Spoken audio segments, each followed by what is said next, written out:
Na ficha catalográfica do livro que trago hoje, lemos que ele é um livro infanto-juvenil. Mas eu creio que ele é infanto-juvenil para um público mais específico, aqueles que gostam de escrever e que gostam de saber como foi o início da vida dos escritores. Trago então o livro Memórias de um Aprendiz de Escritor, no subtítulo Memórias de um Menino Apaixonado por Livros, da autoria de Moacir Scliar, coleção Passe Livre, Companhia Editora Nacional. Aqui no ladinho, lemos que é um livro para ser lido a partir dos 11 anos, o que sabemos que é muito controverso, porque tudo vai depender da maturidade, da capacidade de compreensão, do gosto daquela pessoa que está lendo. O Moacir Scliar começa contando uma história muito curiosa. Eles tinham na escola um colega que todos eles tinham por mentiroso. E um dia sai uma notícia aqui em Porto Alegre de que um avião estava em pane sobrevoando a cidade e que havia o risco real deste avião cair. Vão as crianças todas para a escola conversando sobre esse assunto, que era o assunto do momento, e quando chegam lá, o mentiroso diz assim: vocês nem podem imaginar. Uma pausa dramática. E logo em seguida, sabem, este avião que estava em perigo caiu perto da minha casa. Escapamos por pouco. Gente, que coisa horrível. E começou a descrever o avião incendiando, o piloto gritando por socorro, uma cena impressionante. Aí veio um colega correndo com a notícia. O avião acabara de aterrissar são e salvo. Todo mundo começou a rir. Todo mundo, menos o mentiroso. Não pode ser, repetia incrédulo. Eu vi o avião cair. Contada essa historinha, Moacir Scliar continua. Agora, quando lembro este fato, concluo que ele não estava mentindo. Ele vira realmente o avião cair, com os olhos da imaginação, de certo. Mas para ele, o avião tinha caído, tinha incendiado e tudo o mais. E ele acreditava no que dizia porque era um ficcionista. Tudo o que ele precisava naquele momento era um lápis e papel. Se ele tivesse escrito o que dizia, seria um escritor. Como não escrevera, tratava-se de um mentiroso. Uma questão de nomes, de palavras. Palavras são tudo para quem escreve, ou quase tudo, como a serra, o martelo, a plaina, a madeira e a cola, e os pregos para o marceneiro, como a colher, o prumo, os tijolos, a argamassa para o pedreiro, como a fazenda, a linha, a tesoura, a agulha para o alfaiate. Estou falando em instrumentos de trabalho, porque literatura nem sempre parece trabalho. E aí ele conta uma história sobre um escritor e o seu vizinho. Um dia o vizinho olhou o escritor que estava sentado, muito quieto no seu jardim, e pergunta para ele: bom dia, vizinho. Descansando, senhor escritor? Ao que o escritor responde: não, trabalhando. Mais tarde, ele vê o vizinho mexendo na terra, na grama. Trabalhando, senhor escritor? Não, descansando. As aparências enganam até mesmo ao próprio escritor.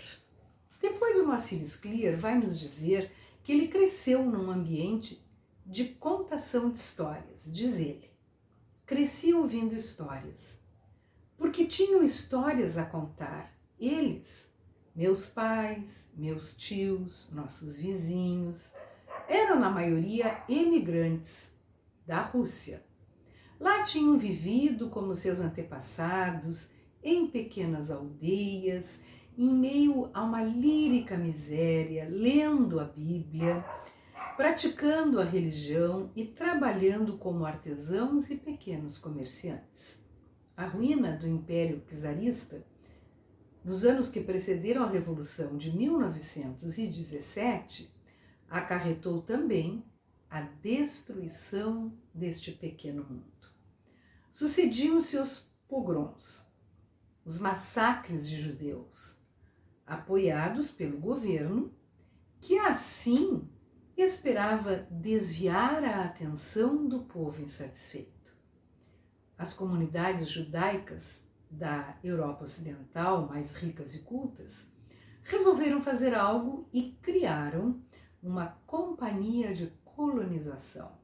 Os navios de imigrantes, que o pintor paulista Lazar Segal tão bem retratou, cruzaram o oceano trazendo milhares de pessoas para a nova terra da promissão, a América. Mais tarde ele conta como ele adquiriu o gosto da leitura. Diz ele: de minha mãe adquiri o gosto da leitura. Éramos pobres, não indigentes. Não chegávamos a passar fome, mas tínhamos que economizar. Apesar disso, nunca me faltou dinheiro para livros. Minha mãe me levava à tradicional livraria do Globo e eu podia escolher à vontade. Desde pequeno estava lendo de tudo, como até hoje. Monteiro Lobato e revistas em quadrinhos, divulgação científica e romances, mesmo os impróprios para menores. Minha mãe tinha a saga do Érico Veríssimo escondido em seu roupeiro, porque naquela época Érico era considerado um autor imoral. Ele falava em sexo, mas eu logo descobri onde estava a chave e quando minha mãe saía, mergulhava na leitura proibida. Monteiro Lobato era meu autor preferido, mas eu também lia O Tesouro da Juventude, uma enciclopédia infanto-juvenil em 18 volumes. Curioso, eu queria saber tudo. Por que chove? Quem depois de morta foi rainha? Lia, deitado num sofá, o livro servindo como barreira entre eu e o mundo. O livro é uma barreira, mas é também a porta. A porta para o mundo imaginário em que eu vivia grande parte do meu tempo. E para concluir, então, eu vou ler aquilo que ele chama o seu último conselho. Diz ele assim: um último conselho. Não se deve dar muita bola para conselhos. Não foram poucos os escritores, Marcel Proust e James Joyce, entre outros, a quem se aconselhou deixar a literatura e procurar coisa mais útil. Mas eles insistiram, felizmente insistiram. Ouvir o conselho está bem, mas é preciso avaliá-lo de acordo com os critérios de cada um. Em literatura, não há verdades definitivas.